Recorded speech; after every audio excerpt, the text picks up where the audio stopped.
ಬಳ್ಳಾರಿಯಲ್ಲಿ ಪೋಸ್ಟರ್ ವಿಚಾರಕ್ಕೆ ಗಲಭೆ ಪ್ರಕರಣಕ್ಕೆ ಸಂಬಂಧಪಟ್ಟಂತೆ ಬೆಂಗಳೂರಿನಲ್ಲಿ ಸಿಎಂ ಸಿದ್ದರಾಮಯ್ಯ ಪ್ರತಿಕ್ರಿಯೆಯನ್ನು ಕೊಟ್ಟಿದ್ದಾರೆ. ಯಾರ ಗನ್ನಿನಿಂದ ಫೈರಿಂಗ್ ನಡೆದಿದೆ ಅನ್ನೋದನ್ನ ನಾವು ತಿಳಿಯಬೇಕಾಗಿದೆ. ಅದು ಬಿಜೆಪಿಯವರ ಗನ್ನ ಅಥವಾ ಕಾಂಗ್ರೆಸ್ನವರ ಗನ್ನ, ಯಾವ ಗನ್ನಿನಿಂದ ಬುಲೆಟ್ ಫೈರ್ ಆಗಿದೆ ಅದು ಗೊತ್ತಾಗಬೇಕಾಗಿದೆ. ಗಾಳಿಯಲ್ಲಿ ಗುಂಡು ಹಾರಿಸಿದ್ದಾರೆ, ಅದು ಮನುಷ್ಯನಿಗೆ ತಗಲಿದೆ ಅನ್ನೋ ವಿಚಾರ ಮಾತ್ರ ಗೊತ್ತಾಗಿದೆ ಅಂತ ಹೇಳಿ ಸಿಎಂ ಸಿದ್ದರಾಮಯ್ಯ ಹೇಳಿಕೆ ಕೊಟ್ಟಿದ್ದಾರೆ.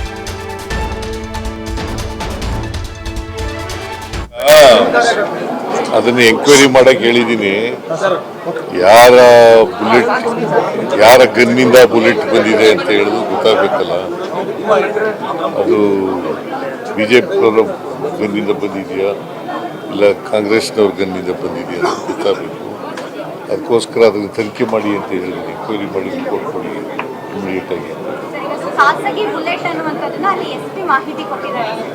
ಖಾಸಗಿ ಬುಲೆಟ್ ಅಂತ ಎಸ್ಪಿ ಮಾಹಿತಿ. ಈಗ ಸತೀಶ್ ರೆಡ್ಡಿ ಅವರು ಕೂಡ ಇಟ್ಕೊಂಡಿದ್ದಾರೆ. ಅವರ ಸೆಕ್ಯೂರಿಟಿಗೋಸ್ಕರ ಅವರು ಇಟ್ಕೊಂಡಿದ್ದಾರೆ.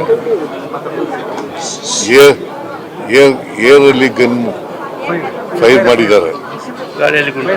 ಅದಕ್ಕೆ ಆ ಫೈರಿಂಗು ಏರ್ನಲ್ಲಿ ಮಾಡಿರೋದು ಇದಕ್ಕೆ ಬಂದಿದೆ, ಮನುಷ್ಯನಿಗೆ ತಗಲಿದೆ. ಅವನು ಯಾರೋ ಒಬ್ಬ ಸತೀಶ್ ರೆಡ್ಡಿ ಅಲ್ಲ, ರಾಜಶೇಖರ್ ರೆಡ್ಡಿ ಸತ್ತೋಗಿದ್ದಾರೆ. ಅದಕ್ಕೆ ಅದು ಯಾವ ಗನ್ನಿಂದ ಬಂದಿದೆ ಅನ್ನೋದು ಗೊತ್ತಾಗಬೇಕಲ್ಲ. ಅದಕ್ಕೆ ತನಿಖೆ ಮಾಡಿ ಹೇಳಿ ಅಂತ ರಿಪೋರ್ಟ್ ಕೊಡಿ. ಈಗ ಅದನ್ನ ಎಂಕ್ವೈರಿ ಮಾಡಕ್ ಹೇಳಿದೀನಿ. ಯಾರ ಗನ್ನಿಂದ ಬುಲೆಟ್ ಬಂದಿದೆ